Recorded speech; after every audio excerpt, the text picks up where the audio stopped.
सरकार को ये बिल लाना ही नहीं चाहिए था। इस एनआरसी आसाम के लिए ज़रूरी थी, इसलिए कि आसाम में मसला था। अंग्रेज़ों के ज़माने से बंगाली मुसलमान आसाम में बहुत बड़ी तादाद में आबाद थे, तो उनकी नागरिकता पर तो कोई शुबा होना नहीं चाहिए। और बांग्लादेश बहुत गरीब था हमारे मुकाबले में, अब नहीं है, लेकिन उस वक्त हमारे मुकाबले में काफ़ी गरीब था। तो इंसान हमेशा बेहतर ज़िंदगी की तलाश में पलायन करता है, ये बात मैं पार्लियामेंट में भी कह चुका हूँ। और मैंने पार्लियामेंट में यहाँ तक कहा कि आखिर जब पूर्वी पाकिस्तान था तब क्यों नहीं आते थे। तो अगर बांग्लादेशी घुसपैठिए आते हैं तो ये वो लोग जिम्मेदार हैं जिन लोगों ने बांग्लादेश बनवाया। मैं तो बांग्लादेश बनाने के मुखालिफ था, मैं तो पूर्वी पाकिस्तान को भारत में मर्जर कर लेने का हिमायती था। आपने कई मौक़ों पे ये बात कही है कि इंदिरा जी से आप लोगों की मुलाकात हुई थी, डॉक्टर फरीद साहब और लोग जो है, और आप लोगों ने ये मुद्दा उठाया था कि पूर्वी पाकिस्तान को भारत में मर्जर किया जाए। बता दूं कि इंदिरा गांधी ने साफ साफ कहा था कि डॉक्टर मैं तुम्हारी बात समझ रही हूँ, अरे तुम तो चाहोगे ही कि हमारे लोकसभा में एकदम से 50-60 मुसलमान आ जाएं, लेकिन हम नहीं चाहेंगे। अगर हम ये चाहते तो बंटवारा ही क्यों होता मुल्क का बंटवारा। मैं मोदी जी की एक बात से 100% मुत्तफिक हूँ कि मुल्क का बंटवारा अकेले जवाहरलाल नेहरू ने कराया, और फ़ायदा भी सिर्फ जवाहरलाल नेहरू को हुआ। उस वक्त मुसलमानों में जिन्ना और लियाकत अली, हिंदुओं में गांधी, जवाहरलाल नेहरू और सरदार पटेल, और सिखों में मास्टर तारा सिंह, यही लोग मेन थे। इसमें से नेहरू के अलावा किसी को न भारत पाकिस्तान में कोई नहीं जानता कि उसकी नस्ल में, जिन्ना लियाकत की नस्ल में कौन कौन है। गांधी की नस्ल में कौन कौन है हम लोग नहीं जानते। सरदार पटेल जिनका कद नेहरू से बड़ा था, और अगर उनकी चली होती तो न कश्मीर समस्या रहती, जो भी समाधान था उसी वक्त हो गया होता। अगर सरदार पटेल की नस्ल में कोई है कि नहीं, मेरे जैसा आदमी जो 2 बार लोकसभा में रह चुका है नहीं जानता कि उनकी नस्ल में कोई है कि नहीं है। और नेहरू की नस्ल अभी जो आया नहीं है वारिस, उसका इंतजार हो रहा है। वो जिस दिन पैदा होगा उस दिन वो लीडर रहेगा। हद ये है कि कभी सोचा नहीं जा सकता था कि गल्फ के किसी मुल्क में प्रदर्शन हो सकता है, और इसको लेके प्रदर्शन हुआ, और दुबई में और जद्दा में, और होने दिया वहाँ की हुकूमतों ने। लोग ये भी कह रहे हैं कि सऊदी अरब पर भी इस वक्त बड़ा दबाव है कि अगर वो इस वक्त इस डैमेज कंट्रोल को टैकल करने के लिए आगे नहीं आएगा तो कहीं तुर्की जो है इस पूरे मूवमेंट को लीड ना कर जाए और दुनिया की फिर बार एक नई ताकत बन करके उभरे। देखिए, तुर्की तो दुनिया की एक नई ताकत बन के उभर रहा है। सऊदी अरब माशी ताकत कितनी बड़ी हो, उसके अंदर ये क्षमता ही नहीं है कि वो कोई फौजी ताकत बन जाए। सिर्फ पैसे से नहीं होता, उसके पास वो आदमी नहीं है जो फौजी ताकत बना सकें। तुर्की की कई चीज़ें हैं। 100 साल पहले 1823 में जिसको हम लोग दरे दानियाल बोलते थे, बॉस्फोरस पास, उसका 100 साल का एग्रीमेंट था कि तुर्की किसी जहाज़ के आने जाने पर मासूल नहीं ले सकता। 23 में वो ख़त्म हो रहा है। अब बहर अस्वद के किनारे, काला सागर के किनारे जितने मुल्क आबाद हैं, सब के माल पर तुर्की टैक्स लेने के लायक हो जाएगा। और अंग्रेज़ों ने जब कब्ज़ा किया था और खलीफा से जो मुआहदा किया था, जिसकी मुखालफत की थी मुस्तफ़ा कमाल ने, और उसी की मुखालफत में मुस्तफ़ा कमाल हीरो बना, उसके मुताबिक गल्फ़ के जो ममालिक हैं वो 100 साल की लीज पर अंग्रेज़ को दिए गए थे मुआहदे के मुताबिक। कब्जे के तौर पर नहीं लिया गया था कि फौजी कब्जा हुआ है। वो 100 साल भी 22-23 में पूरा हो रहा है। तो एक खलसार के दहाने पर तो इलाका है, हो सकता है तुर्की क्लेम करे कि अब हमारी वो होगी। उसमें सऊदी अरब खुद पूरा सऊदी अरब शामिल है, इराक, जॉर्डन, फ़लस्तीन, ये सऊदी अरब, गल्फ़ के सारे मुल्क ये सब हैं, यानी खिलाफत उस्मानिया के तहत जो आते थे। हाँ। अब जो विरोध हो रहा है सीए को लेकर, ये आज इस विरोध का कोई लीडर नजर नहीं आ रहा है। विरोध सब आदमी अपनी अपनी सतह पे कर रहा है, हर इंसान अपनी अपनी सतह पे कर रहा है। आज़ादी के वक्त क्या यही नज़ारा था? नहीं, आपने कैसा देखा? नहीं, आज़ादी के वक्त तो अगर साफ लफ्ज़ों में कहा जाए तो मुसलमान मुस्लिम लीग की तरफ थे, हिंदू कांग्रेस की तरफ थे। जीना हाउस को ब्राह्मण बनिया कांग्रेस कहते भी थे, इंडियन नेशनल कांग्रेस नहीं कहते थे, और ख़ुद को मुस्लिम लीग कहते थे। मुस्लिम लीग को कोई मतलब ही नहीं था हिंदुओं से। सेपरेट इलेक्ट्रेट कांग्रेस ने 1913 में ही मंजूर करा दिया था, जब मुस्लिम लीग का कोई वजूद भी नहीं था। कांग्रेस ने इस नीयत से कराया था, महदूद हक़ रायदही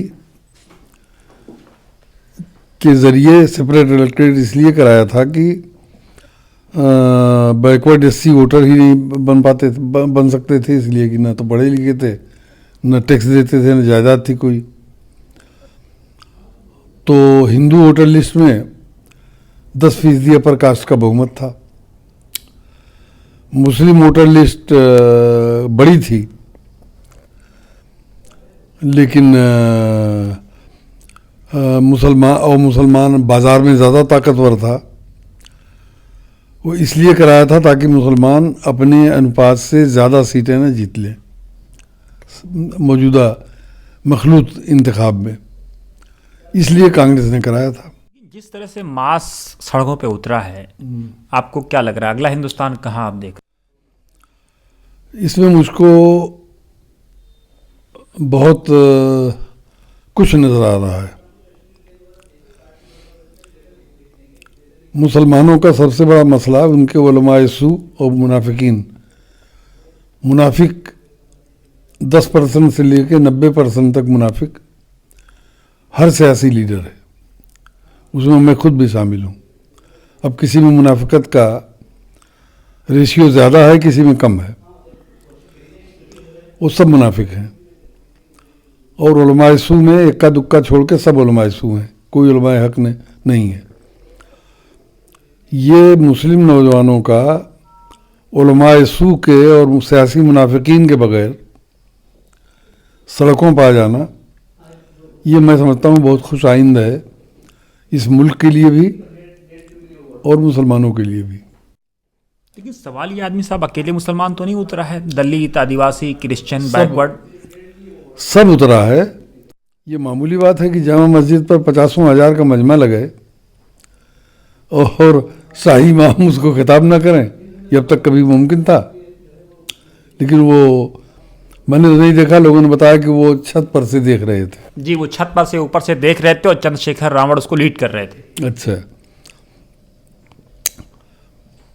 मैं 1 साल से ज़्यादा से मैं कोशिश कर रहा था दलित मुस्लिम एकता की। मुझको उस कोशिश में मैंने सफ़र भी बहुत से किए, बहुत सी मीटिंगें की। मैं समझता हूँ कि ये हर मुसलमान और हर दलित के दिल की आवाज़ है, और सिर्फ दलित नहीं, मोस्ट बैकवर्ड की बड़ी अच्छी खासी तादाद है। और इस तूफ़ान में हो सकता है कि शुमाली हिंद में एक नई ताकत, सियासी ताकत उभरे, इसलिए कि सब ने समाजवादी पार्टी और बीएसपी तो मर चुकी हैं, वो तो हैं ही नहीं, जिंदा ही नहीं। मैं उनको जिंदा नहीं मान रहा हूँ। कांग्रेस सक्रिय हुई है, लेकिन कांग्रेस इससे बहुत ज़्यादा जुल्म उठा चुकी है अपने ज़माने में। सबसे खतरनाक भाजपाई मुख्यमंत्री योगी आदित्यनाथ है। पूरे उत्तर प्रदेश में 20 के ऊपर नीचे मुसलमान पुलिस के जरिए मारे गए हैं। 500 से कुछ ऊपर उनके घरों में घुस के तोड़ाई की गई है, थानों में तोड़ाई की गई है। चंद जेलों में मैं जाके मिला हूं। लेकिन पहली बार कांग्रेस के नेता, खासतौर से राहुल गांधी, जो जिस तरह से आरएसएस पे मुखर होकर के अटैक कर रहे हैं, ये कांग्रेस के इतिहास में कभी नहीं हुआ। हाँ, ये सही है। आरएसएस माने ब्राह्मणवाद। ब्राह्मणवाद ही इंसानियत का दुश्मन है। ब्राह्मणवादी नजरिया ही। लेकिन राहुल के इस हमले को आप किस तरह देखते हैं? एक बार नहीं, अनेकों बार, बार बार इस तरह के वो अटैक कर रहे हैं, कह रहे हैं कि असम जो है नागपुर के लोग नहीं चलाएंगे, नागपुर से नहीं चलेगा, यहाँ की जनता चलाएगी, देश नागपुर के लोग नहीं चलाएंगे, यहाँ के लोग चलाएंगे। हो सकता है कि मैं अभी यकीन के साथ नहीं कह सकता कि इसमें कोई हिकमत अमली है या वाकई राहुल गांधी की सोच यही है। अगर सोच यही है तो मैं उसका खैर मकदम करता हूँ। अगर वाकई उसकी सोच है इसी, तो उसकी मुज़ाहमत कर। प्रणब मुखर्जी दादा बैठे हैं अभी, जो किसी भी लाल कृष्ण आडवाणी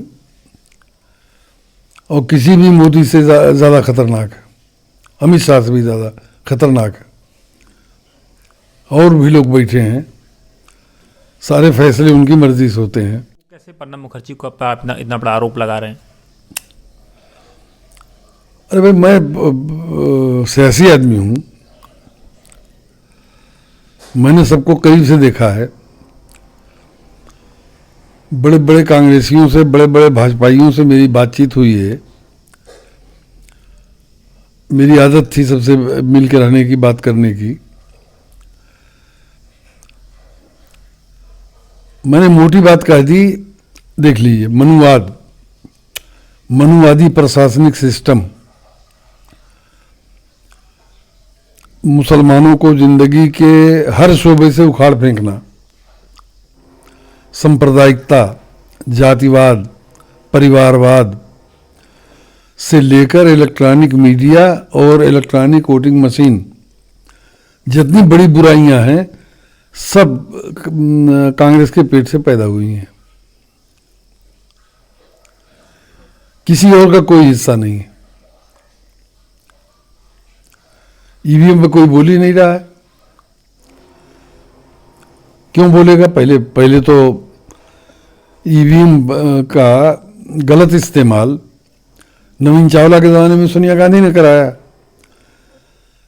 जो 2009 में 146 की 206 सीटें हो गई। वो 60 सीटें नवीन चावला ने बढ़ाई थी। 22 में 18 यूपी से थी और एक दूसरे से मिली हुई सीटें। बीच में सिर्फ गोरखपुर नहीं थी, पडरौना से खीरी तक एक ही बेल्ट में, जो सबसे ज़्यादा पिछड़ा इलाका उत्तर प्रदेश का है, उसी में कराई थी। और नवीन चावला ने अपने किसी दोस्त से कहा था, उसने मुझसे बताया कि मुझसे खुद कहा कि 60 सीटें तो मैंने बढ़ाई हैं, 206 जो हो गई। तो मैं कहता हूं कि अगर नवीन चावला के लिए और सोनिया गांधी के लिए 60 सीटें जायज़ था, तो 200 सीटें और 150 सीटें भी मोदी के लिए और सुनील अरोड़ा के लिए जायज़ हैं। किसी के दादा ने अगर कोई गुनाह किया तो बेटे को उसकी सजा दी जाए?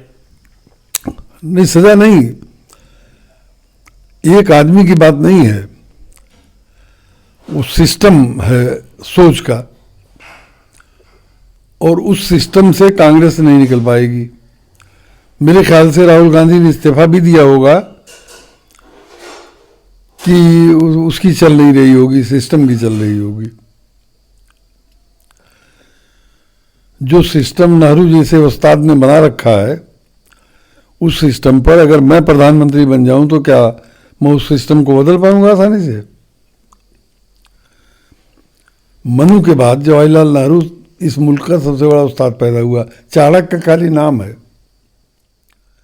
चाणक्य का नाम है।